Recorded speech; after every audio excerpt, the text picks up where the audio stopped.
मकर राशि वाले बंधु, आप सभी का बहुत बहुत स्वागत है, हृदय से अभिनंदन है मकर राशि भिंड यूट्यूब चैनल में। तो मकर राशि वालों, जरा ध्यान से समझिए, पैसे का पहाड़ मिलने वाला है। आने वाला समय और काल आपके जीवन में महापरिवर्तन लेकर आने वाला है। सूर्य का, गुरु का और राहु का राशि परिवर्तन आपके जीवन में महान परिवर्तन लेकर आएगा। निगेटिविटी कितनी भी हो, परेशानियां, तकलीफ, कर्जा, व्यापार में घाटा कितना भी हो, सब कुछ समाप्त हो जाएगा। बस आपको आज के इस कार्यक्रम को अंत तक देखना होगा। बंधुओं, आज का यह जो कार्यक्रम है पापी ग्रह राहु पर आधारित है। आपकी कुंडली के अनुसार और आपकी जीवन शैली के अनुसार आज के विशेष कार्यक्रम में हम राहु के विषय पर एक ऐसे प्रकाश को डालेंगे, एक ऐसी विशेष चर्चा हम करेंगे जो आपने आज से पहले कभी जीवन में नहीं सुनी होगी। राहु के नाम पर आपने डर तो बहुत महसूस किया होगा, राहु का नाम लेकर आपको बहुत लोगों ने डराया भी होगा, लेकिन आज इस कार्यक्रम को यदि आप अंत तक देख लेंगे तो अब राहु आपसे डरेगा। आपको राहु से डरने की जरूरत नहीं है। ना केवल राहु आपसे डरेगा, बल्कि आपके जीवन में वो सब कुछ ला कर देगा जिसके लिए आप जीवन भर प्रयास करते रहे, जिसके लिए आपने हमेशा मन में उम्मीदें की, कामना की, लेकिन वे इच्छाएं आपकी पूरी नहीं हुई। याद रखना कि राहु इतना शक्तिशाली है कि यदि यह पॉजिटिव हो जाता है हमारे किसी प्रयास, हमारी किसी गतिविधि से या फिर सौभाग्य से ही, तो यह हमें वो सब कुछ ला कर देता है जिसकी हमने कभी सपने में भी कल्पना भी नहीं की होगी। जी बंधु, बहुत ही शक्तिशाली ग्रह है, तो इसके विषय में अनदेखी करना यानी कि अपने पांव पर खुद कुल्हाड़ी मारना है। अनजाने में भी कभी भी राहु की अनदेखी नहीं होनी चाहिए, क्योंकि यह एक छाया ग्रह है और यह महाशक्तिशाली है। यह तो इतना चतुर, इतना बुद्धिमान है कि इसने तो देवताओं को भी अपने झांसे में ले लिया था, उन्हें भी मूर्ख बना दिया था। केवल सूर्य और चंद्रमा ही इसकी चालाकियों को समझ पाए थे, बाकी अन्य सभी देवी देवताओं को तो इसने अपने झांसे में ले ही लिया था। इतना शक्तिशाली, इतना बुद्धिमान, इतना तीव्र बुद्धि है राहु। अब कैसा हो कि आपको हम कुछ ऐसा बताएं, उपाय नहीं, क्रियाएं नहीं, कुछ ऐसी गुप्त बातें जिन्हें कोई जानता ही नहीं, और जो जानते हैं वो कभी उजागर नहीं होने देते हैं, क्योंकि इन बातों को उजागर होने से इनका प्रभाव कमजोर होने लगता है। तो जो जानते हैं वो चुपचाप इन बातों का प्रयोग करते हैं और आगे बढ़ते ही चले जाते हैं, और राहु उनको उठाता ही चला जाता है, कामयाबी की सीढ़ियां चढ़ाता ही चला जाता है। कहने का मतलब यह है कि यह जो कार्यक्रम है यह राहु की कृपा आपके ऊपर लेकर आएगा। महालक्ष्मी यानी कि जिसे हम विष्णु लक्ष्मी कहते हैं, उनकी कृपा और आशीर्वाद आपके ऊपर लेकर आएगा। साथ ही साथ ग्रहों के परिवर्तन होने से आपके जीवन में क्या परिवर्तन होगा, इसके विषय में आपको हम 5 भविष्यवाणियों के माध्यम से बताएंगे। इसी के साथ साथ आपको हम आज के इस कार्यक्रम में अंत में एक ऐसा उपाय बताएंगे जिससे आपके जीवन में गज केसरी योग बनेगा। गज केसरी योग कुंडली में तो बनता ही है, लेकिन आप एक चीज याद रखिए कि ग्रहों, नक्षत्रों का सीधा संबंध हमारे दैनिक जीवन से है, हमारे रिश्ते नातों से है, हमारे आसपास वातावरण में मौजूद चीजों से है।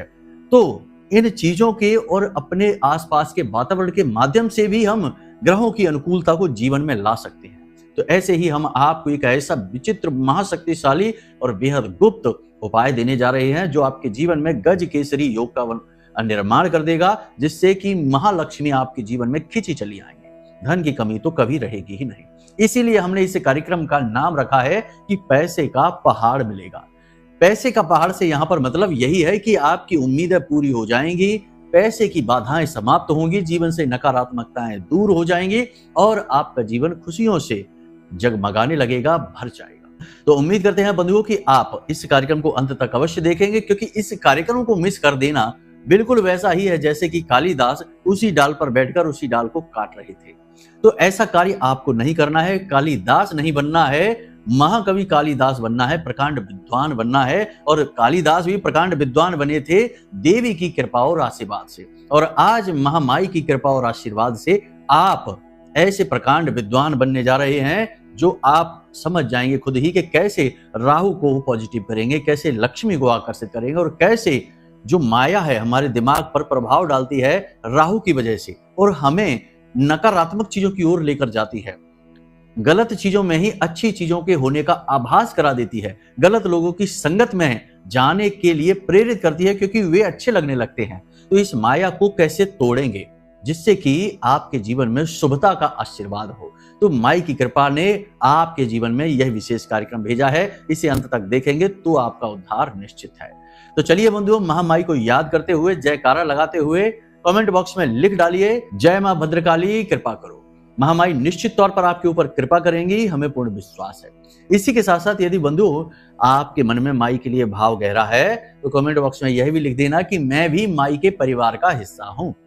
जब आप भाव गहरा करेंगे तो महामाई की कृपा और जल्दी आपके पास पहुंचेगी, क्योंकि माई का ध्यान आपकी ओर खींचेगा। वैसे तो सबके ऊपर माई का ध्यान है ही, लेकिन जो ज्यादा प्रयास करते हैं माँ बाप को प्रसन्न करने के लिए, वे बच्चे ज्यादा लाडले हो जाते हैं। इसलिए आपको ज्यादा प्रयास करना है। चलिए बंधु, उम्मीद करते हैं कि सारी बातें आप समझ चुके हैं। अब अपने मूल विषय को शुरू करते हैं। प्यारे मित्रों, हमारे अत्यंत प्रिय और परम पूज्य अमिताचार्य जी के पास माँ बगलामुखी और माँ भद्रकाली की साधनाओं का वर्षों का अनुभव है और माता रानी की इनके ऊपर पूर्ण कृपा और सिद्धि है।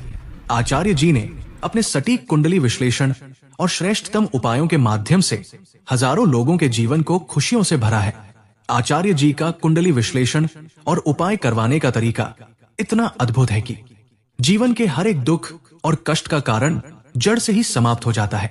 फिर समस्या चाहे जैसी भी हो, कर्जा बहुत बढ़ गया हो, व्यापार चल नहीं रहा हो, बीमारियों में आप बर्बाद हो चुके हो, रिश्तों में प्रेम समाप्त हो चुका हो, या फिर नौकरी ही ना मिल रही हो, विवाह में देरी होती हो, कैसी भी समस्या हो, इन समस्याओं का कारण क्या है, कौन सी महादशा परेशान कर रही है, कौन सा दोष लगा हुआ है, सब कुछ आचार्य जी इतना सटीक बताते हैं कि वर्षों वर्ष के दुख कुछ ही दिनों में समाप्त हो जाते हैं। अगर आपके जीवन में भी कोई ऐसी संकट की घड़ी है तो यही सही समय है जब आप पूज्य आचार्य जी के हाथों से अपनी कुंडली का विश्लेषण करवाएं और वर्षों से चल रहे दुखों और संकटों के इस चक्र से बाहर निकल जाए। प्यारे मित्रों, अभी वीडियो में दिए गए नंबरों पर फोन करिए और अपनी कुंडली का श्रेष्ठतम आकलन करवा डालिए। जिंदगी बदलने का ये सबसे बड़ा मौका हाथ से मत जाने दीजिएगा। जय माई की, महामाई आपका कल्याण करे। सबसे पहले बात करते हैं 5 बड़ी भविष्यवाणियों की, जो आने वाले 5 से 7 दिनों में आपके जीवन में घटित होने वाली हैं। देखिए, यदि आप पॉजिटिव रहते हैं, धर्म कर्म करने वाले हैं, पूजा पाठ में आपकी रुचि रहती है, भगवान से जुड़े हुए हैं, यानी कि ईश्वर से आपकी नजदीकियां हैं, तो गुरु का यह राशि परिवर्तन, सूर्य का यह राशि परिवर्तन ही आपके जीवन में बदलाव की प्रथम सीढ़ी बन जाएगा। जिनकी बेरोजगारी से हालत खराब है, यानी कि अच्छी नौकरी नहीं लग पा रही है, उनकी नौकरी 14-15 तारीख के बाद निश्चित तौर पर लगेगी, ऑफर आने शुरू हो जाएंगे। जिनके घर में पैसे को लेकर तंगी चल रही है, किसी न किसी प्रकार की पैसे की वजह से क्लेश रहता है, उनके जीवन में क्लेश समाप्त होना शुरू हो जाएगा गुरु की कृपा से। जो अज्ञानता की वजह से कुमार्ग पर चल रहे हैं, अपने मन की कर रहे हैं और अपनी बर्बादी की ओर आकर्षित हो रहे हैं, गलत लोगों की संगतों में पड़े हुए हैं, उनके जीवन में सुधार आना शुरू हो जाएगा गुरु की कृपा से। इसी के साथ साथ सबसे बड़ी बात कि सरकार की तरफ से यदि कोई विवाद आपका चल रहा है, यानी कोर्ट केस वगैरह चल रहा है, कहीं कोई विवाद उलझा पड़ा है, तो उसमें गति आ जाएगी। 14-15 तारीख के बाद से चीजें आपके अनुकूल होनी शुरू हो जाएंगी। प्रॉपर्टी का कोई फैसला है, कोई विवाद है, कोई हिस्सा बंटवारे की बात चल रही है, कहीं पर कोई ऐसी चीज है जो किसी के साथ विवाद में उलझी हुई है, तो उसमें गति आ जाएगी, पॉजिटिव एनर्जी आ जाएगी।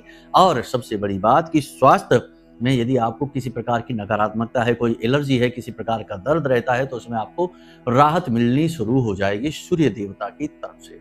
इसी के साथ साथ यदि आपका मन मलिन रहता है, किसी बात को लेकर आप नकारात्मक महसूस करते हैं, मन आपका यूं ही बिना बात के खराब होने लगता है, तो सूर्य की वजह से आपका मन अच्छा होना शुरू हो जाएगा, क्योंकि पॉजिटिव एनर्जी सूर्य देवता की आपके जीवन में आ जाएगी।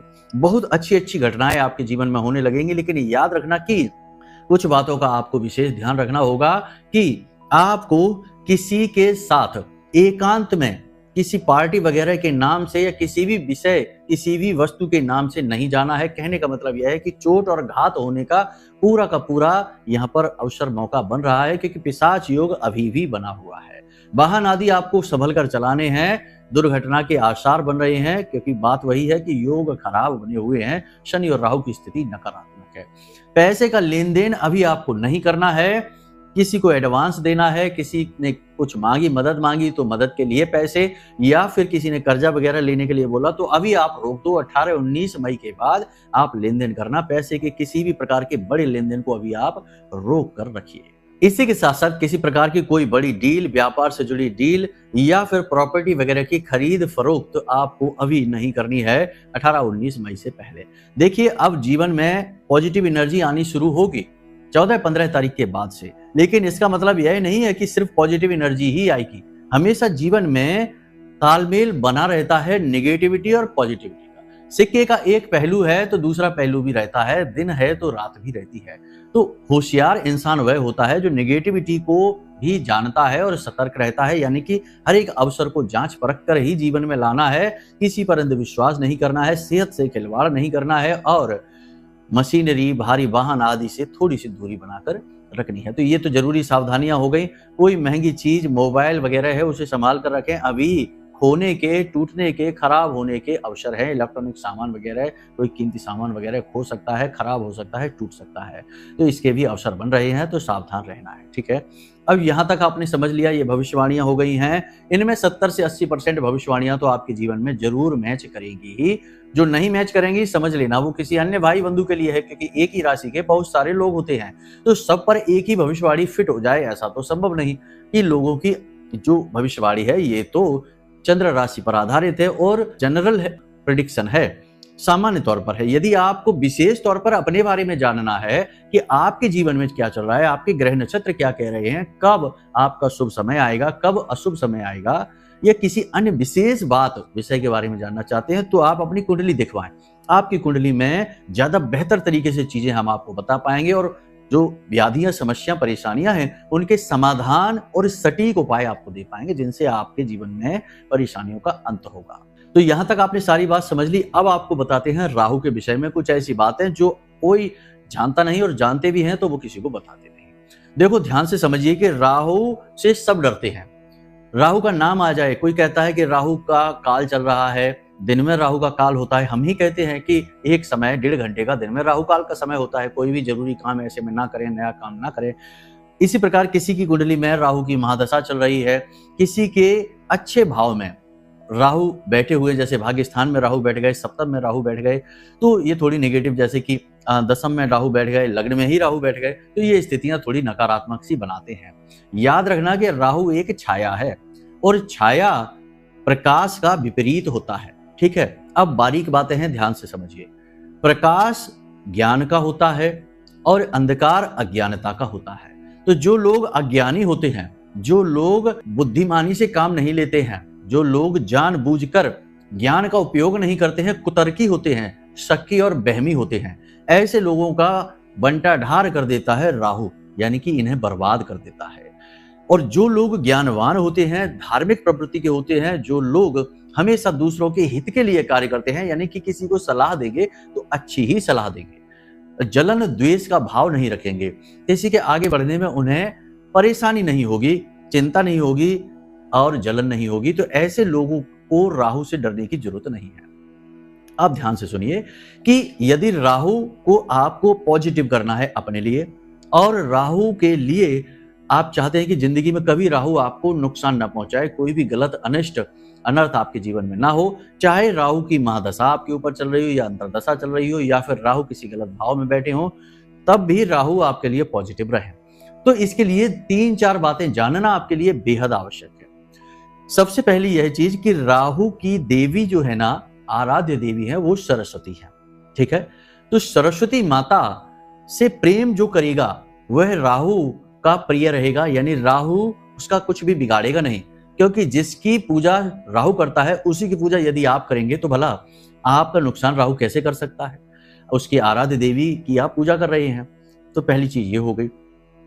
दूसरी चीज यहां पर यह है कि आप ज्ञान को अपने जीवन में लेकर आइए। अब ज्ञान कैसे आएगा? वैसे तो ज्ञान होता ही है, तमाम चीजें हैं, दुनियादारी का ज्ञान है, ये भी ज्ञान है ही, लेकिन ये जो दुनियादारी का भौतिक ज्ञान है, यह ज्ञान नहीं है, यह केवल हमारे जीवन को चलाने के लिए एक इंफॉर्मेशन है, सूचनाएं हैं, जिनके माध्यम से हम काम करते हैं। जैसे कार कैसे चलानी है, यह भी एक सूचना है जो हमारे दिमाग में फीड है, उसी के अनुसार कार चलाते हैं। रेड लाइट हो जाएगी तो हम रुक जाएंगे, ग्रीन हो जाएगी तो हम चले जाएंगे। ये सूचनाएं हैं जिनके आधार पर हम कार्य करते हैं। कह सकते हैं कि ये डाटा है जो हमारे दिमाग में फीड कर दिया गया है और उसी डाटा के आधार पर हम अपने जीवन को जीते हैं। लेकिन ज्ञान क्या है? ज्ञान है कि हम कौन हैं, आध्यात्मिकता क्या है, धर्म क्या है, भगवान क्या है, इंसानियत क्या है, दया, प्रेम, क्रोध, लोभ, मोह, ये भाव क्या है। यानी उन विषयों का चिंतन करना, उन विषयों पर विचार करना जिनके बारे में लोग आज के समय में बात करना ही नहीं चाहते। जो करता भी है तो उसे लोग मूर्ख साबित कर देते हैं और विज्ञान का नाम लेकर जो धार्मिक व्यक्ति है उसके हौसले को तोड़ने की कोशिश करते हैं, उल्टी सीधी बातें धर्म के नाम पर, भगवान के नाम पर कहने लगते हैं। तो ये जो है ना नकारात्मक लोग हैं, इनसे आपको दूर रहना है। पहली चीज तो ये करनी है। दूसरा, आपको क्या करना है? अब करना क्या है ध्यान से समझिए, कोई उपाय नहीं है, ये आपकी जीवन शैली को ही बदलने की क्रियाएं हैं। तो आपको क्या करना है ध्यान से सुनिए। सुबह सुबह जब आप सोकर जागें, ठीक है, स्नान आदि कर लें, जो कि आप करेंगे ही। पूजा पाठ जो भी आप करते हैं वो करें, सूर्य देवता को जल समर्पित करें।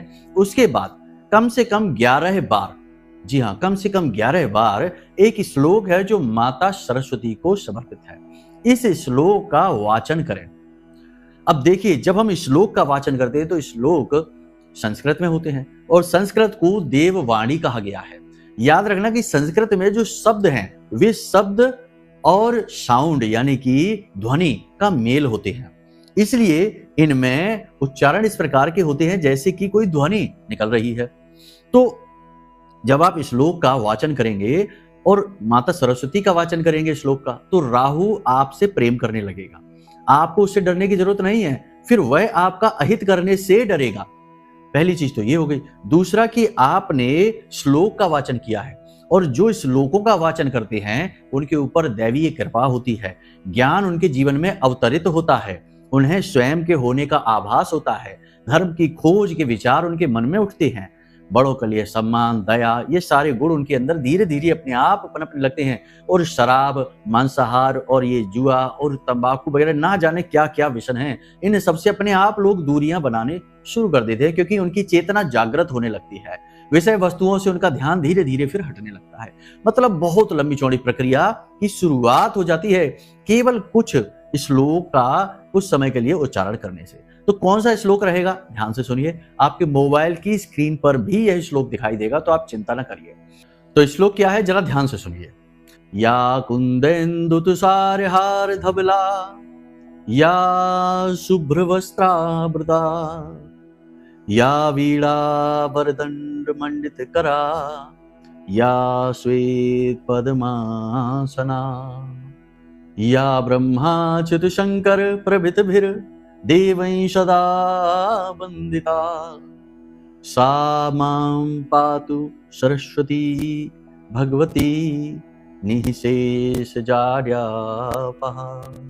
इस तरह आप इसे लय ताल के साथ गा सकते हैं। बहुत ही अच्छा आपको स्वयं को भी महसूस होगा, पॉजिटिव एनर्जी आपके अंदर से फूट कर निकलने लगेगी और आप बहुत ही पवित्र क्रिया से गुजर रहे होंगे। आपकी आत्मा शुद्ध होगी, आचरण शुद्ध होंगे। तो पहली चीज ये।